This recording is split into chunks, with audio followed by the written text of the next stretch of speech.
വിവാഹത്തിലെ ലൈംഗിക ധാർമ്മികതയെക്കുറിച്ചാണ് നമ്മൾ സംസാരിച്ചുകൊണ്ടിരിക്കുന്നത്. കഴിഞ്ഞ പ്രാവശ്യത്തെ ക്ലാസ്സുകളിൽ നമ്മൾ കേട്ടു വിവാഹത്തിലെ ലൈംഗികതയുടെ അടിസ്ഥാന തത്വങ്ങളായിട്ട് നിൽക്കുന്ന കാര്യങ്ങൾ. ലൈംഗികത മനുഷ്യജീവിതത്തിലൊരു എസെൻഷ്യലായിട്ടുള്ള സിസ്റ്റമാണ്. അത് സ്വാഭാവികമായിട്ടും മാനസികമായും ശാരീരികമായും രണ്ട് തലങ്ങൾ അതിനുണ്ട്. ദൈവത്തിൻ്റെ ഒരു അനുഗ്രഹമാണത്.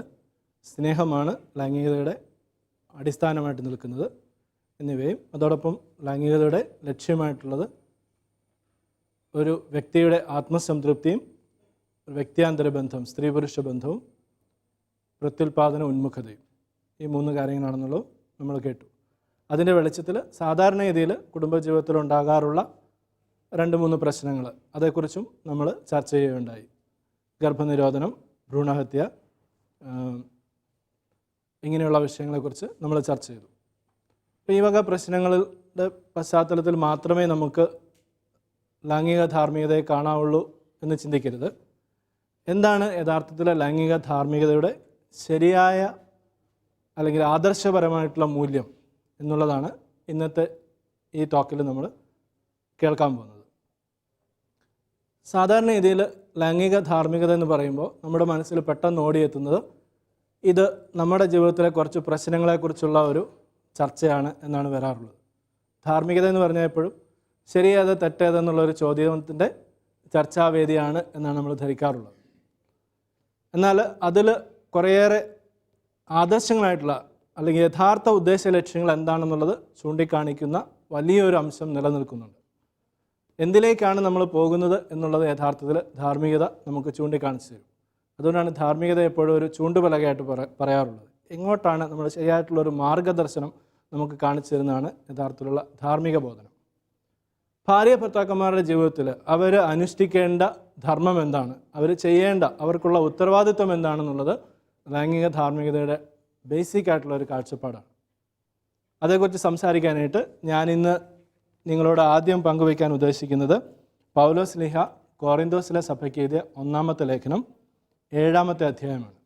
പൗലോസ് ലീഹ കോറിന്തോസിലെ സഭയ്ക്ക് എഴുതിയ 1-ാമത്തെ ലേഖനം 7-ാമത്തെ അധ്യായം 1 മുതലുള്ള തിരുവചനങ്ങളാണ്. 1 Corinthians chapter 7 verses 1 onwards. അതിൽ പൗലോസ് അപ്പോസ്തലൻ പറയുന്നത് ഞാൻ വായിക്കാം. ഇനി നിങ്ങൾ എഴുതി ചോദിച്ച കാര്യങ്ങളെപ്പറ്റി പ്രതിപാദിക്കാം. സ്ത്രീയെ സ്പർശിക്കാതിരിക്കുകയാണ് പുരുഷന് നല്ലത്. എന്നാൽ വ്യഭിചാരം ചെയ്യാൻ പ്രലോഭനങ്ങൾ ഉണ്ടാകാമെന്നതുകൊണ്ട് പുരുഷന് ഭാര്യയും സ്ത്രീക്ക് ഭർത്താവും ഉണ്ടായിരിക്കട്ടെ. ഭർത്താവ് ഭാര്യയോടുള്ള ദാമ്പത്യധർമ്മം നിറവേറ്റണം. അതുപോലെ തന്നെ ഭാര്യയും. ഭാര്യയുടെ ശരീരത്തിന്മേൽ അവൾക്കല്ല അധികാരം, ഭർത്താവിനാണ്. അതുപോലെ തന്നെ ഭർത്താവിൻ്റെ ശരീരത്തിന്മേൽ അവനല്ല, ഭാര്യയ്ക്കാണ് അധികാരം. പ്രാർത്ഥനാ ജീവിതത്തിനായി ഇരുവരും തീരുമാനിക്കുന്ന കുറേ കാലത്തേക്കല്ലാതെ പരസ്പരം നൽകേണ്ട അവകാശങ്ങൾ നിഷേധിക്കരുത്. അതിനുശേഷം ഒന്നിച്ചു ചേരുകയും വേണം. അല്ലാത്ത പക്ഷം നിങ്ങളുടെ സംയമനക്കുറവ് നിമിത്തം പിശാച് നിങ്ങളെ പ്രലോഭിപ്പിക്കും. ഇതൊരു ആനുകൂല്യമായിട്ടാണ് ഞാൻ പറയുന്നത്, കൽപ്പനയായിട്ടല്ല.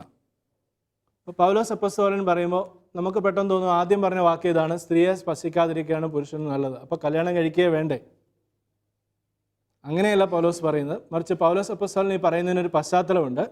കോറിന്തോസിലെ സഭ പൗലോസ് എഴുതുന്ന കാലഘട്ടത്തിൽ കർത്താവിൻ്റെ 2-ാമത്തെ വരവ് ഉടനെ ഉണ്ടാവുമെന്ന് പ്രതീക്ഷിച്ചിരിക്കുന്ന ഒരു സമൂഹമാണ്. കർത്താവ് ഉത്ഥാനം ചെയ്ത കർത്താവ് സ്വർഗാരോഹണം ചെയ്തു പോയി. അപ്പോൾ അവിടെ നിന്ന് ഉടനെ തന്നെ 2-ാമത് വരുമെന്ന് പ്രതീക്ഷിച്ചിരിക്കുന്ന കർത്താവിൻ്റെ വരവിനായിട്ട് ഒരുങ്ങി കാത്തിരിക്കുന്ന ഒരു സമൂഹമാണ് കോറിന്തോസിലെ സഭ. ഉടനെ വരവുണ്ടാവും. അപ്പോൾ പൗലോസ് അവരോട് പറയുന്നതാണ്, അതിന് മാത്രം സമയമൊന്നുമില്ല, കർത്താവ് ഉടനെ വരും.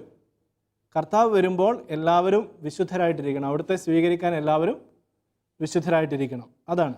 അതുകൊണ്ട് നിങ്ങളുടെ വിശുദ്ധിക്ക് ഭംഗം വരുമെന്ന് നിങ്ങൾക്ക് തോന്നുന്നുണ്ടെങ്കിൽ, നിങ്ങൾക്ക് പ്രലോഭനം ഉണ്ടാകാൻ സാധ്യതയുണ്ടെങ്കിൽ നിങ്ങൾ വിവാഹം കഴിക്കണം. അങ്ങനെ പൗലോസ് പറഞ്ഞു. അതുകൊണ്ടാണ്, അല്ലാതെ പ്രലോഭനം ഉണ്ടാകുന്നവർക്ക് കഴിക്കാനുള്ളൊരു സംഭവമാണ് വിവാഹം എന്നല്ല പൗലോസ് പറഞ്ഞതിൻ്റെ അർത്ഥം. മറിച്ച് നിങ്ങളുടെ വിശുദ്ധിക്ക് ഭംഗം വരുമെന്ന് നിങ്ങൾക്ക് തോന്നുന്നുണ്ടെങ്കിൽ നിങ്ങൾ വിവാഹം കഴിക്കണം. നമ്മളതിൻ്റെ ശരിയായ അർത്ഥത്തിൽ നോക്കിയാൽ വിവാഹത്തിൻ്റെ ഉദ്ദേശം എന്ന് പറഞ്ഞാൽ ഒരു വ്യക്തിയെ വിശുദ്ധിയിൽ നിലനിർത്തുക എന്നുള്ളതാണ്. അതതിൻ്റെ ഏറ്റവും പ്രധാനപ്പെട്ട ആശയം അതാണ്. വിവാഹത്തിൻ്റെ ഉദ്ദേശം ഒരു വ്യക്തിയെ വിശുദ്ധിയിൽ നിലനിർത്തുക എന്നുള്ളതാണ്. അപ്പോൾ വിവാഹ ജീവിതത്തിൽ പ്രവേശിച്ച ശേഷം ജീവിത പങ്കാളിയെ വിശുദ്ധിയിൽ നിലനിർത്താനുള്ള ഉത്തരവാദിത്വമാണ് നിങ്ങൾ ഏറ്റെടുക്കുന്നത്. വിവാഹം എന്ന വാക്കിൻ്റെ അർത്ഥം തന്നെ അങ്ങനെയാണല്ലോ, വിശേഷാൽ വഹിക്കുക, അല്ലേ? അപ്പോൾ ഒരു വ്യക്തിയെ, അയാളുടെ ജീവിതത്തെ നമ്മൾ സംവഹിക്കുകയാണ്. അയാളുടെ വിശുദ്ധി എന്ന് പറയുന്നത് ഞാൻ കൂടി ഉൾപ്പെടുന്ന ഒന്നായിട്ട് മാറുകയാണ്. ഞാൻ അതിനെ സംവഹിക്കുകയാണ്. അപ്പോൾ അയാളെ വിശുദ്ധിയിൽ നിലനിർത്തുക എന്നുള്ള ഒരു ഉത്തരവാദിത്വം ഞാൻ വഹിക്കുകയാണ്, ഞാൻ ഏറ്റെടുക്കുകയാണ്. അതുകൊണ്ട് പിന്നീട് അയാൾ തെറ്റിലേക്ക് പോകാതിരിക്കണമെങ്കിൽ ഞാൻ അയാളോട് ചെയ്യേണ്ട ധർമ്മം നിർവഹിച്ചേ പറ്റൂ. അതാണ് പൗലോസ് പറഞ്ഞത്. അതുകൊണ്ട് ഭാര്യയുടെ ശരീരത്തിന്മേൽ ഭാര്യയ്ക്കല്ല അധികാരം, ഭർത്താവിനാണ്. ഭർത്താവിൻ്റെ ശരീരത്തിന്മേൽ ഭർത്താവിനല്ല, ഭാര്യയ്ക്കാണ് അധികാരം. പരസ്പരം ഒരു കൈമാറ്റം വിവാഹ ജീവിതത്തിൽ നടക്കുകയാണ്.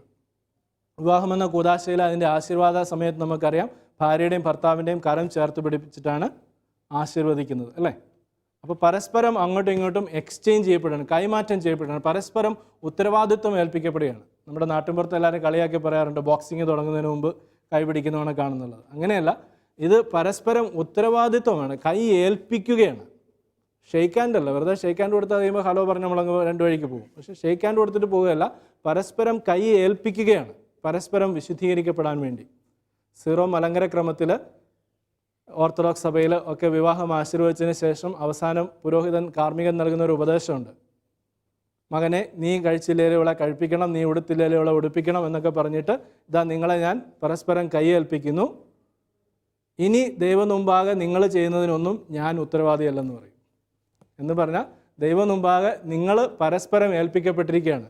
നിൻ്റെ ഭർത്താവ് നല്ലതാണോ എന്നുള്ളത് നിന്നെ ആശ്രയിച്ചിരിക്കും, നിൻ്റെ ഭാര്യ നല്ലതാണോ എന്നുള്ളത് നിന്നെ ആശ്രയിച്ചിരിക്കും. അതുകൊണ്ട് നീ ആരാണ് എന്നുള്ളതാണ് യഥാർത്ഥത്തിൽ നിൻ്റെ ജീവിത പങ്കാളിയുടെ വിശുദ്ധിയുടെ മാനദണ്ഡം. അതാണ് പൗലോസ് പറയുന്നത്. അപ്പോൾ അതുകൊണ്ട് പരസ്പരം വിശുദ്ധീകരിക്കാനുള്ള ഒരു ധർമ്മമാണ് വിവാഹ ജീവിതത്തിൽ കൈയേൽക്കുന്നത്.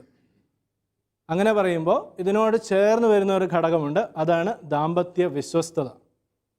പരസ്പരമുള്ള വിശ്വസ്തത നിലനിർത്താനായിട്ട് സാധിക്കണം, അല്ലേ? പൗലോസ് പറഞ്ഞ അതാണ്, പരസ്പരമുള്ള വിശ്വസ്തത നിലനിർത്താനായിട്ട് സാധിക്കണം. വിവാഹത്തിലെ പ്രതിജ്ഞ എന്ന് പറയുന്ന സുപ്രധാനമായ സംഭവമുണ്ട് നമ്മുടെ വിവാഹത്തിൻ്റെ കൂദാശയിൽ.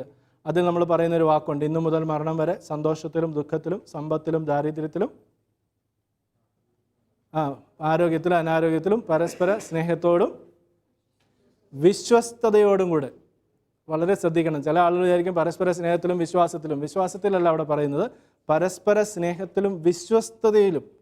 പരസ്പര സ്നേഹത്തോടും വിശ്വസ്തയോടും കൂടെ ഞങ്ങൾ ഏകമനസ്സായി ജീവിച്ചോളാം. ഈ വിശ്വസ്തത എന്ന് പറയുന്ന വാക്ക് വളരെ പ്രധാനപ്പെട്ടാണ്. ഫിഡലിറ്റി, അത് ദൈവത്തോടും മനുഷ്യനോടുമുള്ള വിശ്വസ്തതയാണ്. വിവാഹം യഥാർത്ഥത്തിൽ ദൈവത്തോടു കൂടിയുള്ള ഒരു വാഗ്ദാനമാണ്, അല്ലേ? ദൈവത്തിൻ്റെ സന്നിധിയിലാണ് ഈ കർമ്മങ്ങളെല്ലാം നടക്കുന്നത്. ദൈവവചനത്തെ സാക്ഷിയാക്കി നമ്മൾ സത്യം ചെയ്യുന്നത്. എന്താണ് യഥാർത്ഥം? നമ്മൾ സത്യം ചെയ്യുന്നത് ദൈവത്തോടാണ്, ഇന്നു മുതൽ മരണം വരെ. അയാളുടെ മുഖത്ത് നോക്കി നമ്മൾ വിളിച്ചു പറയല്ലേ ചെയ്യുന്നത്, മറിച്ച് നമ്മൾ ദൈവത്തിൻ്റെ മുമ്പാകെ തിരുവചനത്തോടാണ് നമ്മൾ പറയുന്നത്, ഇന്നു മുതൽ മരണം വരെ ഞാൻ ഇയാളെ സ്നേഹിച്ചോളാം, അല്ലേ? അപ്പോൾ ദൈവത്തോട് നടത്തുന്ന ഒരു വാഗ്ദാനമാണ് യഥാർത്ഥത്തിൽ വിവാഹം. മലങ്കര ആരാധനക്രമത്തിൽ ഇത് വളരെ സ്പഷ്ടമാണ്.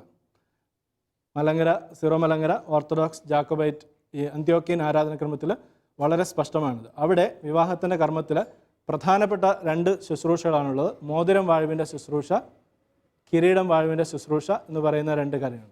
അപ്പോൾ ഈ മോതിരം വാഴ്ത്തി കയ്യിൽ ഇട്ട് കൊടുക്കുന്നത് കാർമ്മികനായിട്ടുള്ള പുരോഹിതനാണ്.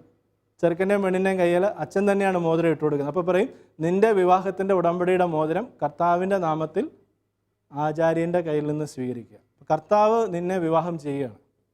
അതുകൂടാതെ രണ്ടാമത് കിരീടം വാഴുവിൻ്റെ ഒരു ശുശ്രൂഷയുണ്ട്. ചിലപ്പോൾ മെത്രാപ്പൊലിത്തമാരെ, തിരുമേനിമാരൊക്കെയാണ് കിരീടം കൊണ്ടുവരും, അല്ലെങ്കിൽ ഒരു സ്വർണ്ണമാലയാണ് വാഴ്ത്തുന്നത്. സ്വർണ്ണമാല ഇങ്ങനെ ചെറുക്കൻ്റെയും പെണ്ണിൻ്റെയും തലയിൽ വാഴ്ത്തുന്നത് നിങ്ങൾ കണ്ടിട്ടുണ്ടാവും, അല്ലേ?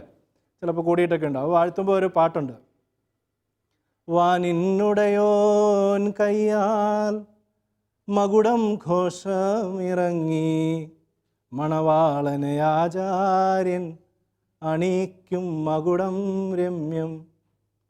വാനിൽ നിന്നൊരു മകുടം, വാനിനുടയവൻ കയ്യാൽ ഒരു മകുടം ഇറങ്ങുകയാണ്. ദൈവത്തിന് വാനിൻ്റെ എല്ലാം ഉടയവനായിരിക്കുന്ന ദൈവം തൻ്റെ കൈകൊണ്ടൊരു കിരീടം ഇങ്ങോട്ട് അയക്കുകയാണ്.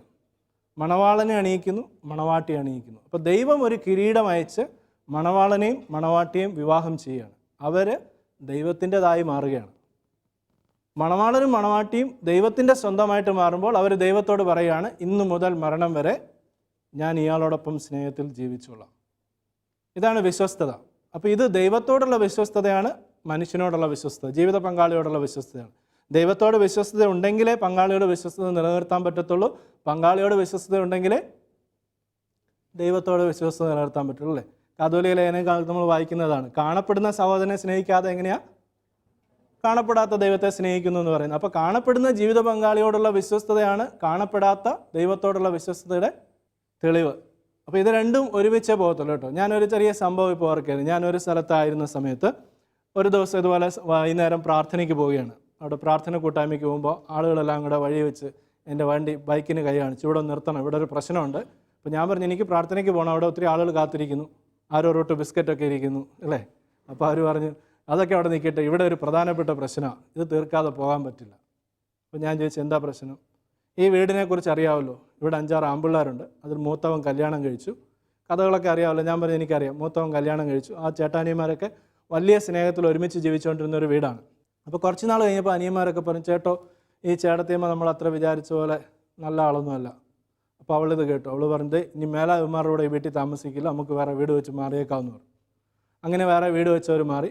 കുറച്ച് നാൾ കഴിഞ്ഞപ്പോൾ വീണ്ടും ഒരു പറഞ്ഞതേ ഇവിടെ അത്ര ശരിയല്ല എന്ന് പറഞ്ഞു. അപ്പോൾ അവൾ പറഞ്ഞതേ ഇവിടെ മതിൽ കെട്ട്, ഇവന്മാർക്കൊക്കെ അസൂയാന്ന് പറഞ്ഞു. അപ്പോൾ അങ്ങനെ മതിൽ കെട്ടി.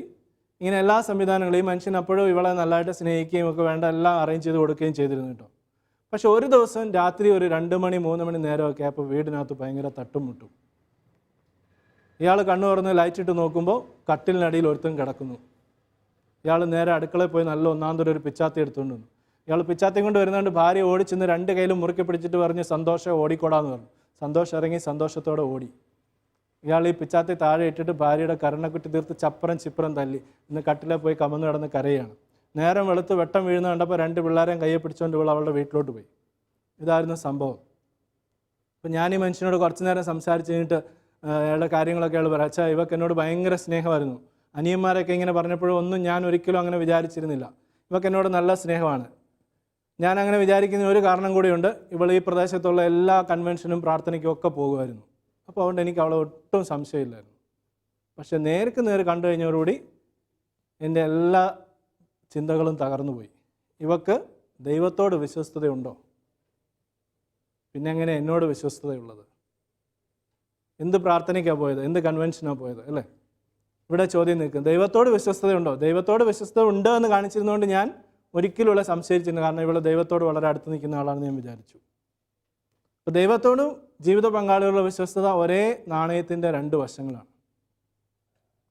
അതാണ് ഞാൻ പറഞ്ഞു വന്നുകൊണ്ടിരുന്നത്. അപ്പോൾ ശരിക്കും അതാണ്, ഒരേ ആൾക്ക് ജീവിത പങ്കാളിയോടുള്ള വിശ്വസ്തത നിലനിർത്തുക എന്ന് പറഞ്ഞാൽ ദൈവത്തോട് മാത്രം ഉള്ള വിശ്വസ്തതയാണ്. ദൈവത്തോടുള്ള വിശ്വസ്തയാണ് ജീവിത പങ്കാളിയോടുള്ള വിശ്വസ്തതയും. അപ്പോൾ ഇതാണ് ഫരിസയർ ഈശോയുടെ അടുത്ത് പറഞ്ഞത്. ജീവിതകാലം മുഴുവൻ ഒരാളെ മാത്രം സ്നേഹിച്ച് അയാളുടെ കൂടെ ജീവിക്കുക എന്ന് പറഞ്ഞാൽ ഭയങ്കര പ്രയാസമാണ്. അതുകൊണ്ട് ഒരാളെ മാത്രമേ കല്യാണം കഴിക്കാൻ പറ്റത്തുള്ളൂ എന്നാണ് നീ പറയുന്നതെങ്കിൽ കല്യാണം കഴിക്കാതിരിക്കുകയല്ലേ നല്ലത് എന്നാണ് ഫരിസയർ ഈശോയുടെ അടുത്ത് ചോദിച്ചത്. നമ്മൾ വിവാഹത്തിന് പള്ളിയിലൊക്കെ വായിച്ച് കേൾക്കുന്ന സുവിശേഷ ഭാഗം അതാണ് പലപ്പോഴും അല്ലേ. ഇങ്ങനെയാണെന്നുണ്ടെങ്കിൽ ഏതെങ്കിലും കാരണത്താൽ ഭാര്യയെ ഉപേക്ഷിക്കാൻ പറ്റുമോ? ഇപ്പോൾ നാട്ടുനടപ്പനുസരിച്ച് അന്നത്തെ യഹൂദ സമ്പ്രദായം അനുസരിച്ച് ഉപേക്ഷിക്കാൻ പല കാരണങ്ങളുണ്ടായിരുന്നു. പക്ഷേ ഈശോ പറഞ്ഞു അങ്ങനെ ഉപേക്ഷിക്കാൻ പറ്റില്ല, ദൈവം യോജിപ്പിച്ചത് മനുഷ്യൻ വേർപെടുത്താൻ പറ്റില്ല. അപ്പോൾ അവർ പറഞ്ഞു ഇങ്ങനെയാണെങ്കിൽ ഭയങ്കര പ്രയാസമാണ്, ഒരു മനുഷ്യൻ്റെ കൂടെ മാത്രം എന്നേക്കും ജീവിക്കുക എന്ന് പറഞ്ഞാൽ ഭയങ്കര പ്രയാസം, അങ്ങനെയാണെങ്കിൽ ഞങ്ങൾ വിവാഹം കഴിക്കാതിരിക്കാൻ നല്ലത്. അപ്പോൾ ഈശോ കൊടുത്ത മറുപടി ഇതാണ്, വരം ലഭിച്ചവർക്കല്ലാതെ മറ്റാർക്കും അത് സാധിക്കുകയില്ല. വരം ലഭിച്ചവർക്കല്ലാതെ മറ്റാർക്കും അത് സാധിക്കുകയില്ല.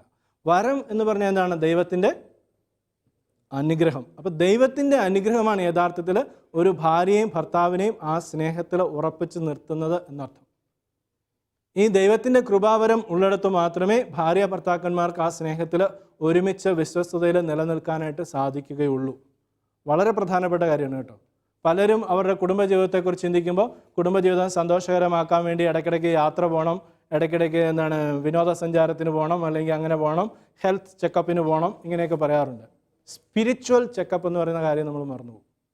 ഒരു നല്ല ധ്യാനത്തിന് പോകണം, ഒരുമിച്ചിരുന്ന് പ്രാർത്ഥിക്കണം, ഇങ്ങനെയുള്ള കാര്യങ്ങളൊക്കെ നമ്മൾ മറന്നുപോകും അല്ലേ. നമ്മുടെ ടി വിയിലും മാഗസിൻസിനകത്തും ആരോഗ്യമാസികളൊക്കെ കിട്ടുന്ന ചിന്ത അനുസരിച്ച് ഭാര്യ ഭർത്താക്കന്മാർ പങ്കുവയ്ക്കണം, സംസാരിക്കണം, തുറന്ന് ചിരിക്കണം, ഇങ്ങനെയൊക്കെ പറയും. നല്ല കാര്യം. ഒരുമിച്ചിരുന്ന് പ്രാർത്ഥിക്കണമെന്ന് മാത്രം പലരും പറയാറില്ല. അത് വളരെ പ്രധാനപ്പെട്ട കാര്യമാണ്. കാരണം പരസ്പര വിശ്വസ്തത ദൈവത്തോടുള്ള വിശ്വസ്തയോട് ചേർന്നാണ് നിൽക്കുന്നത്. ഞാനൊരിക്കലും ഒരു വീട്ടിൽ ഒരാൾ വന്ന് വിളിച്ചു, കുർബാന കൊടുക്കണം, ഭാര്യയ്ക്ക് കുർബാന കൊടുക്കണമെന്ന് പറഞ്ഞ് വിളിച്ചു. അപ്പോൾ ഞാൻ കുർബാനയൊക്കെ ആയിട്ട് ഈ മനുഷ്യൻ്റെ കൂടെ ഓട്ടോറിക്ഷയിൽ ചെല്ലുകയാണ് വീട്ടിലേക്ക്. അപ്പം നല്ല ഒരു 10-38 വയസ്സൊക്കെ കാണും, ഒരു പെണ്ണുമുള്ള ഒരു കസേര ഇരിപ്പുണ്ട്. അപ്പോൾ എൻ്റെ ആ ഒരു ദുഷ്ടത കൊണ്ട് ഞാൻ ചോദിച്ചു, കുർബാനയും കൊണ്ട് വന്നല്ലേ, നിങ്ങൾക്കൊന്ന് എഴുന്നേറ്റ് നിൽക്കാൻ മേലെന്ന് ചോദിച്ചു. അപ്പോൾ അവരെന്നെ നോക്കിയൊന്ന് ചിരിച്ചു. എന്നിട്ട് പയ്യെ ഇങ്ങനെ ആ ഷീറ്റൊന്ന് മാറ്റിയിട്ട് കാണിച്ചാൽ ഇത് വീൽ ചെയറാണ്, എഴുന്നേൽക്കാമായിരുന്നെങ്കിൽ ഞാൻ തീർച്ചയായിട്ടും എഴുന്നേറ്റേനെന്ന് പറഞ്ഞു. അപ്പോൾ എനിക്ക് ഭയങ്കര വിഷമം തോന്നി. കാരണം വീൽ ചെയറിലിരിക്കുന്ന ഒരാളോട് നമ്മൾ ഇത്രയും പറഞ്ഞു പോയല്ലോ എന്നൊരു വിഷമം. അപ്പോൾ കുർബാന കൊടുത്തു കഴിഞ്ഞിട്ട് ആ വീട്ടിലിരുന്ന് ഞാൻ ഇച്ചിരി നേരം ആ ഒരു വിഷമം തീരാൻ വേണ്ടി ഈ സ്ത്രീയോട് ഭർത്താവിനോടും വർത്താനം പറയുന്നുണ്ട്. അപ്പോൾ അയാൾ പറയുകയാണ്, അച്ഛാ ഞങ്ങളൊരു ആക്സിഡൻറ്റിൽ പെട്ടാണ്, ഇവളിങ്ങനെ തളർന്നിരിക്കാന്ന് പറഞ്ഞിട്ട് 2-3 കൊല്ലമായി. ഈ ഭാര്യ പറയുകയാണ്, ഞാൻ ഇയാളോട് പല പ്രാവശ്യം പറഞ്ഞു നമുക്ക് പിരിയാം, നിങ്ങൾ എന്തിനാണ് എന്നെ നോക്കാൻ വേണ്ടി ഇങ്ങനെ കഷ്ടപ്പെടുന്നത്, എന്നെ നോക്കണം, പിള്ളേരെ നോക്കണം, ഒത്തിരി കഷ്ടപ്പാടാണ് നിങ്ങൾക്ക് ഈ വീട്ടിലെ ജോലി എല്ലാം കൂടെ ചെയ്യണം. അയാളാണ് വീട്ടിൽ രാവിലെ എഴുന്നേറ്റ് വീടെല്ലാം തൂത്ത് വൃത്തിയാക്കി മക്കൾക്ക് കൊണ്ടുപോകാനുള്ള ഭക്ഷണ പദാർത്ഥങ്ങളെല്ലാം ഉണ്ടാക്കി ഇവർക്ക് കഴിക്കാനുള്ളതെല്ലാം ഉണ്ടാക്കി മുറിയിൽ കഴിക്കുന്ന ഓരോ തട്ടുപാത്രത്തിനകത്താക്കി അടുത്ത് വെച്ച് കൊടുത്തിട്ടാണ് ഇയാൾക്ക് ജോലിക്ക് പോകുന്നത്. അപ്പോൾ ഇവൾ പറഞ്ഞു, ഞാൻ പല പ്രാവശ്യം അയാളോട് പറഞ്ഞു നമുക്ക് പിരിയാം, നിങ്ങൾ പൊക്കോ, എവിടെയെങ്കിലും പോയി സന്തോഷത്തോടെ ജീവിച്ചോ, എന്നെ എവിടെയെങ്കിലും ഓർഫനേജിൽ കൊണ്ടാക്കിയാൽ മതി. പക്ഷേ ഇയാൾ എന്ത് ചെയ്താൽ പോകത്തില്ല. അപ്പോൾ ഞാൻ ഈ മനുഷ്യനെ ഇങ്ങനെ നോക്കിയിട്ടോ, പാവം നല്ലൊരു മനുഷ്യൻ അല്ലേ.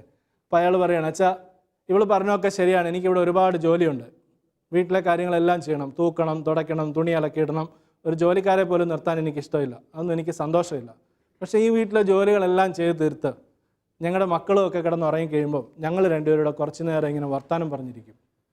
ഞാൻ പോയപ്പോൾ ജോലി സ്ഥലത്തുള്ള കാര്യങ്ങളൊക്കെ പറയും, ഇവളിവിടെ വീട്ടിലിരുന്ന് TV കണ്ട കാര്യങ്ങളും വാർത്തകളും ഒക്കെ പറയും. ഇങ്ങനെ ഞങ്ങൾ രണ്ടുപേരും കൂടെ വർത്താനം പറഞ്ഞ് കുറേ നേരം ഇരുന്ന് തമാശ പറഞ്ഞ് ചിരിച്ച് ആനന്ദിച്ച് പ്രാർത്ഥിച്ച് ഒക്കെ ഇരിക്കുന്ന ഒരു സമയമുണ്ട്. അപ്പോൾ എനിക്ക് തോന്നുന്നത് ഞാൻ സ്വർഗത്തിലാണെന്നാണ്. അപ്പോൾ ഈ സ്വർഗം വിട്ടിട്ട് ഞാൻ ഏത് നരകത്തിൽ പോകണമെന്നാണ് ഇവൾ എന്നോട് പറയുന്നത്. അതുകൊണ്ട് എനിക്കത് ഉപേക്ഷിക്കുന്നതിനെക്കുറിച്ച് ചിന്തിക്കാനേ പറ്റില്ല. ഒരു സ്വാഭാവിക മാനുഷിക തലത്തിൽ നമ്മൾ ചിന്തിക്കുകയാണെന്നുണ്ടെങ്കിൽ ഇയാൾ വെറും മണ്ടനാണ് അല്ലേ. ഇയാൾ പണ്ടേ ഈ പെണ്ണുമ്പിളെ ഉപേക്ഷിച്ചിട്ട് എവിടെയെങ്കിലും പോയി നല്ല ആരോഗ്യമുള്ളൊരു പെണ്ണിനെ കെട്ടി സന്തോഷത്തോടെ ജീവിക്കണം, എന്തിനാണ് ഈ അടുക്കളപ്പണി ചെയ്യാൻ നിൽക്കുന്നതെന്ന് നമ്മൾ ചോദിച്ചു പോയതിനെ. പക്ഷേ ആ ഒരു സാധാരണ ബിസിനസ് ലെവലിൽ നമ്മൾ കാണുന്ന ഒരു സ്നേഹബന്ധത്തെ ഒരു അലൗകികമായിട്ടുള്ള ദൈവികമായിട്ടുള്ള സ്നേഹമായിട്ട് ഉയർത്തിയത് ഇയാൾ പറഞ്ഞ ആ ഒരു ഘടകമാണ്. ഞങ്ങൾ ഒരുമിച്ചിരുന്ന് പങ്കുവെച്ച് പ്രാർത്ഥിച്ചിരിക്കുമ്പോൾ സ്വർഗമാണ് അവിടെയാണ് യഥാർത്ഥത്തിൽ ഈ സ്വാഭാവിക മാനുഷിക സ്നേഹം അതിസ്വാഭാവികമായിട്ട് ദൈവികമായിട്ട് ഉയരുന്ന ഒരവസ്ഥ. അതാണ് ശരിക്കും ഒരു ക്രിസ്തീയ വിവാഹത്തിൻ്റെ അന്തസ്സത്ത. വിവാഹം ലോകത്ത് എല്ലായിടത്തും നടക്കാറുണ്ട്, പല രീതിയിലുള്ള വിവാഹങ്ങൾ നടക്കാറുണ്ട് അല്ലേ. അന്തർവാഹിനി വിവാഹം നടത്തുന്നവരുണ്ട്, ഹെലികോപ്റ്റർ വിവാഹം നടത്തുന്നവരുണ്ട്, വലിയ മഞ്ഞുമലയുടെ മേളിൽ നടത്തുന്നവരുണ്ട്, കാട്ടിനകത്ത് നടത്തുന്നവരുണ്ട്, ഒക്കെ ശരിയാണ്. പക്ഷേ ഒരു പള്ളിയിൽ വെച്ച് നടത്തുന്ന വിവാഹത്തിന്, ഒരു ക്രിസ്തീയ വിവാഹത്തിന് അതിൻ്റെ മാഹാത്മ്യം വരുന്നത് എപ്പോഴാണ്? ആ പള്ളിയുടെ നാഥനായിരിക്കുന്ന കർത്താവിൻ്റെ അരൂപി ഈ വിവാഹ ജീവിതത്തിലേക്ക് പ്രവേശിക്കുമ്പോഴാണ്. എന്തു വന്നാലും ശരി, തൻ്റെ മണവാട്ടിയാവുന്ന തിരുസഭയ്ക്ക് വേണ്ടി അവളുടെ കുറവുകൾ, ചുളിവുകൾ, പോരായ്മകൾ ഇല്ലാതാക്കി തീർക്കാൻ വേണ്ടി തന്നെ ബലിയാക്കിയിട്ട് നൽകിയിട്ടുള്ള ആ കർത്താവിൻ്റെ സ്നേഹം. എൻ്റെ ശരീരം, എൻ്റെ രക്തം നിങ്ങൾ വാങ്ങി ഭക്ഷിക്കുവാൻ പാനം ചെയ്യുമെന്ന് പറഞ്ഞുകൊണ്ട് തന്നെ മുറിച്ചു വിളമ്പിയ ക്രിസ്തുവിൻ്റെ സ്നേഹം വരുന്നിടത്താണ് ഭാര്യ ഭർത്താക്കന്മാരുടെ സ്നേഹം ഒരു അലൗകികമായിട്ടുള്ള ദൈവികമായിട്ടുള്ള സ്നേഹമായിട്ട് ഉയരുന്നത്. അതാണ് യഥാർത്ഥത്തിൽ ഒരു കുടുംബജീവിതത്തിൻ്റെ അന്തസ്സത്ത. അതുകൊണ്ട് ഈ 2 കാര്യങ്ങൾ വളരെ പ്രധാനപ്പെട്ടാണ്. ഒന്ന്, ദാമ്പത്യ ധർമ്മം, അത് ജീവിത പങ്കാളിയെ വിശുദ്ധീകരിക്കാനുള്ള ഒരു വിളിയാണ്. ജീവിത പങ്കാളിക്ക് ഉള്ള അവകാശങ്ങൾ ഒരിക്കലും നിഷേധിക്കാനായിട്ട് പാടില്ല. അദ്ദേഹം പ്രലോഭനത്തിൽ വീഴാതെ വിശുദ്ധിയിൽ ജീവിക്കാൻ, ദൈവത്തോട് ചേർന്ന് നിൽക്കാനായിട്ട് വിളിക്കപ്പെട്ടിരിക്കുന്ന ആളാണ്. അതിൻ്റെ ഉത്തരവാദിത്വമാണ് വിവാഹത്തിലൂടെ നിങ്ങൾ ഏറ്റെടുക്കുന്നത്. അതുപോലെ തന്നെ നിങ്ങൾ ദൈവത്തോടും ജീവിത പങ്കാളിയോടും പുലർത്തുന്ന വിശ്വസ്തതയാണ് യഥാർത്ഥത്തിൽ നിങ്ങളെ സ്വർഗത്തിന് അർഹതയുള്ളവരാക്കി തീർക്കുന്നത്. എല്ലാ കൂദാശകളുടെയും ഉദ്ദേശമാണ് നമുക്കറിയാം. കൂദാശകളുടെ ഉദ്ദേശം വിശുദ്ധീകരിക്കുക എന്നുള്ളതാണ് അല്ലേ. വിശുദ്ധീകരിക്കുന്ന കർമ്മമാണ് കൂദാശ. അപ്പോൾ വിവാഹം എന്ന കൂദാശയിലും അത് തന്നെയാണ് സംഭവിക്കുന്നത്. വിശുദ്ധിയിലേക്കുള്ള പ്രയാണം 2 വ്യക്തികൾ ഒരുമിച്ച് പങ്കുവയ്ക്കുകയാണ് വിവാഹം എന്ന കൂദാശയിലൂടെ ചെയ്യുന്നത്. അപ്പോൾ ഈ 2 വ്യക്തികളും ഒരുമിച്ച് വിശുദ്ധിയിലേക്ക്, സ്വർഗരാജ്യത്തിലേക്ക് പ്രവേശിക്കണമെന്നുള്ള ദൈവത്തിൻ്റെ ആഗ്രഹമാണ് യഥാർത്ഥത്തിൽ വിവാഹം എന്ന കൂദാശയിലൂടെ സംഭവിക്കപ്പെടുന്നത്.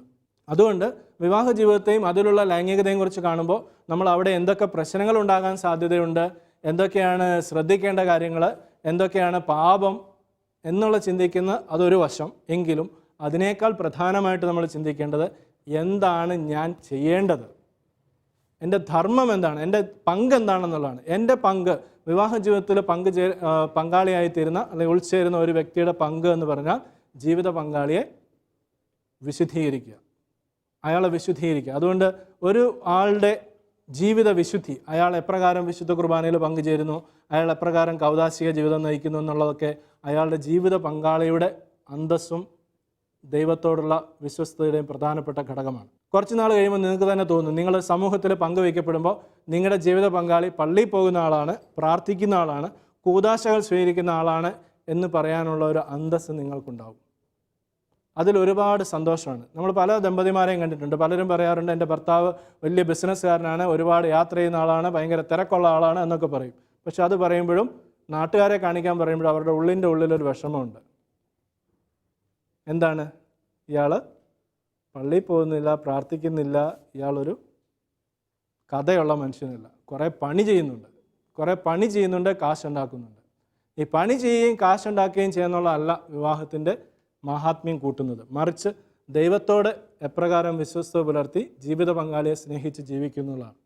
ഒരുപാട് സമ്പാദ്യങ്ങളും നേട്ടങ്ങളും ഒന്നും ഉണ്ടാക്കാൻ നമുക്ക് സാധിച്ചില്ലെങ്കിലും പരസ്പരം സ്നേഹിച്ച് പങ്കുവെച്ച് ഒരുമിച്ച് ജീവിക്കുന്ന ഒരു കുടുംബമാണെന്നുണ്ടെങ്കിൽ അവിടെ ഉള്ളതൊക്കെ സമ്പാദ്യമാവും, അല്ലേ? അവിടെ ഉള്ളതുകൊണ്ടൊക്കെ അവർക്ക് സംതൃപ്തി ഉണ്ടാവും.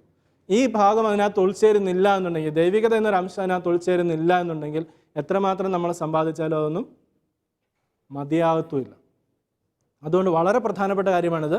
വിവാഹത്തിൽ യഥാർത്ഥത്തിൽ അതിൻ്റെ ധാർമ്മികത എന്ന് പറഞ്ഞാൽ ധർമ്മം നമ്മൾ അനുഷ്ഠിക്കേണ്ടത് അനുഷ്ഠിക്കുക എന്നുള്ളതാണ്. അത് ജീവിത പങ്കാളിയെ വിശുദ്ധീകരിക്കുക എന്നുള്ളതാണ്. അങ്ങനെയാകുമ്പോൾ ശരിക്കും ഒരാൾക്ക് ജീവിത പങ്കാളിയിൽ എന്തെങ്കിലും കുറവുകൾ കണ്ടാലും അയാളെ ഉൾക്കൊള്ളാനായിട്ട് സാധിക്കും. കാരണം ദൈവം എനിക്ക് തന്നിരിക്കുന്ന ആളാണ്, ഞാനത് പ്രാർത്ഥിച്ച് പരിഹരിക്കും, ഞാൻ അയാളെ നന്മയിലേക്ക് കൊണ്ടുവരും എന്ന് ചിന്തിക്കാൻ സാധിക്കും. അല്ലാത്തടത്ത് ജീവിത പങ്കാളി എന്തെങ്കിലും ഒരു ചെറിയ പ്രശ്നമുണ്ട്, മദ്യപിക്കുന്നു, അല്ലെങ്കിൽ നമുക്ക് ഇഷ്ടമില്ലാത്ത രീതിയിൽ പെരുമാറുന്നു എന്ന് കണ്ടുകഴിഞ്ഞാൽ അതെല്ലാം ഇഷ്ടക്കേടുകളാവും. പിന്നെ പരസ്പരം ചെളി വാരി എറിയുക, പഴി ചാരുക, എങ്ങനെയെങ്കിലും തിരസ്കരിക്കുക എന്നുള്ളൊരു മനോഭാവത്തിലേക്ക് പോകും. അപ്പോൾ ഇവിടെ തിരസ്കരണത്തിൻ്റെ ഒരു ചോദ്യമേ ഉയരുന്നില്ല. കാരണം ദൈവത്തിൻ്റെ സന്നിധിയിൽ വാഗ്ദാനം ചെയ്തതാണ്, ആരോഗ്യമായാലും അനാരോഗ്യമായാലും എന്തായാലും ശരി, ഈ വ്യക്തിയെ ഞാൻ എൻ്റെ ജീവിതത്തിലേക്ക് സ്വീകരിച്ചിരിക്കുന്നു എന്ന് വാഗ്ദാനം ചെയ്തതാണ്. അപ്പോൾ അത് വാഗ്ദാനം നിറവേറ്റാൻ നമുക്ക് സാധിക്കണമെന്നുണ്ടെങ്കിൽ ദൈവത്തിൻ്റെ കൃപാവരം നമുക്ക് ലഭിക്കണം. അപ്പോൾ അതുകൊണ്ട് ഞാൻ പറയും, തീർച്ചയായിട്ടും അതിനുള്ള ശക്തി നമുക്ക് ലഭിക്കണമെന്നുണ്ടെങ്കിൽ ഞായറാഴ്ച കുർബാനയിൽ ദമ്പതിമാർ ഒരുമിച്ച് പോയി പങ്കുചേരണം. നിങ്ങൾ രണ്ടുപേരും പ്രാർത്ഥിക്കുകയും കുമ്പസാരിക്കുകയും കുർബാന സ്വീകരിക്കുകയൊക്കെ ചെയ്യുമ്പോൾ പരസ്പരം അതിന് ഒരു വിശുദ്ധീകരിക്കാനുള്ള ശക്തി നിങ്ങളുടെ ജീവിതത്തിൽ അറിയാതെ തന്നെ കടന്നുകൂടും. നിങ്ങളെ വിവാഹത്തിൽ ആശീർവദിച്ച് നിങ്ങൾക്ക് തരുന്ന ഒരു താലിയുണ്ട്, അതിൽ ആലേഖനം ചെയ്തിരിക്കുന്നത് എന്താണ്? കുരിശടയാളം, അല്ലേ? അത് നിങ്ങൾക്ക് പ്രത്യേകമായിട്ട് ആശീർവദിക്കപ്പെട്ട് നിങ്ങളുടെ കയ്യിൽ കിട്ടുന്നതാണ്. അത് നിങ്ങൾ രണ്ടുപേരും ചേർന്ന് കയ്യിലെടുത്ത് പ്രാർത്ഥിക്കണം. നമ്മുടെ നാട്ടിൽ അത് ഭാര്യയുടെ കഴുത്ത് മാത്രം കിടക്കും. പിന്നെ ഒരു 25 കൊല്ലം ജൂബിലി ആഘോഷിക്കും, അതാണ്ടേ അതെന്ത് എന്ന് ചോദിക്കും, അല്ലേ? അങ്ങനെ ചോദിക്കാനുള്ളൊരു സാധനമല്ല. ഇത് രണ്ടുപേരും കൂടെ ഒരുമിച്ച് കയ്യിലെടുത്ത് പ്രാർത്ഥിക്കുമ്പോൾ ഭർത്താവിന് തോന്നും, എൻ്റെ അഭിമാനം, വിശുദ്ധി, ഇതൊക്കെ ഇവളാണ് സംഭവിക്കുന്നത്. ഭാര്യയ്ക്ക് തോന്നും, എൻ്റെ കഴുത്തിലിരിക്കുന്നത് എൻ്റെ ഭർത്താവിൻ്റെ സ്നേഹം, വിശ്വസ്തത, വിശുദ്ധി, ഇതൊക്കെയാണ് ഞാൻ സംഭവിക്കുന്നത്. അത് ഞങ്ങളുടെ കർത്താവായ ദൈവം ഞങ്ങളുടെ കൂടെ ഉണ്ട് എന്നുള്ളതിൻ്റെ അടയാളമാണ്. അപ്പോൾ അതിൽ നിന്നാണ് യഥാർത്ഥത്തിൽ ഒരു ഭാര്യയും ഭർത്താവും സ്നേഹത്തിൻ്റെ പങ്കുവയ്ക്കലിൻ്റെ ശക്തി സ്വീകരിക്കുന്നത്. അവിടെ അങ്ങനെ ജീവിക്കുന്ന ഒരു ദമ്പതിമാർക്ക് തെറ്റിലേക്ക്, തിന്മയിലേക്കോ പ്രശ്നങ്ങളിലേക്കോ പോകാനുള്ള ചാൻസ് ഇല്ല. അവിടെ ഉണ്ടാകുന്ന കുഞ്ഞുങ്ങൾ തീർച്ചയായിട്ടും ദൈവത്തിൻ്റെ അനുഗ്രഹമായിരിക്കും. അവർക്ക് എന്തെല്ലാം കുറവുണ്ടെങ്കിലും ശരി, അവരെ സ്നേഹിക്കാനും വളർത്താനും ഈ ദമ്പതിമാർക്ക് സാധിക്കും. അല്ലാത്തടത്താണ് പലപ്പോഴും പ്രശ്നങ്ങൾ ഉണ്ടാകുന്നതായിട്ട് നമ്മൾ കാണുക. അപ്പോൾ ഇതാണ് യഥാർത്ഥത്തിൽ വിവാഹത്തിൻ്റെ ധാർമ്മികതയുടെ അന്തസ്സത്ത. അപ്പോൾ ദൈവം തന്നിരിക്കുന്ന വലിയൊരു അനുഗ്രഹമാണ് ലൈംഗികത എന്നുള്ളത്. അത് മനുഷ്യനിൽ ദൈവത്തിങ്കിലേക്ക് വളർത്തുന്ന ഒന്നാണ്. പരസ്പരം വിശുദ്ധീകരണത്തിലൂടെ ഭാര്യ ഭർത്താക്കന്മാരെ ദൈവത്തിങ്കിലേക്ക് ഉയർത്തുക എന്നുള്ളതാണ് യഥാർത്ഥത്തിൽ ദൈവം ലൈംഗികതയിലൂടെ സംവിധാനം ചെയ്തിരിക്കുന്ന ഒരു സിസ്റ്റം. അത് നമ്മൾ മനസ്സിലാക്കണം.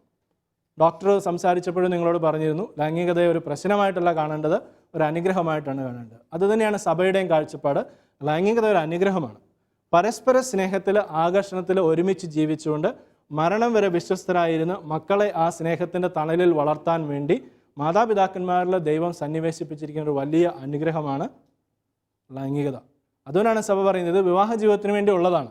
വിവാഹ ജീവിതത്തിൽ പ്രവേശിക്കുമ്പോൾ അത് വേണ്ട, അല്ലെങ്കിൽ അത് പറ്റില്ല എന്നുള്ള കാഴ്ചപ്പാടുകളിലല്ല അല്ല അതിലേക്ക് പ്രവേശിക്കുന്നത്. മറിച്ച് ഇത് ദൈവം വിവാഹ ജീവിതത്തിൻ്റെ സ്നേഹത്തെ സുന്ദരമാക്കാൻ വേണ്ടി, പരസ്പരം ആകർഷണമുള്ളതാക്കാൻ വേണ്ടി, നിലനിൽക്കുന്നതാക്കി തീർക്കാൻ വേണ്ടി സംവിധാനം ചെയ്തിരിക്കുന്ന ഒരു അനുഗ്രഹമാണ്.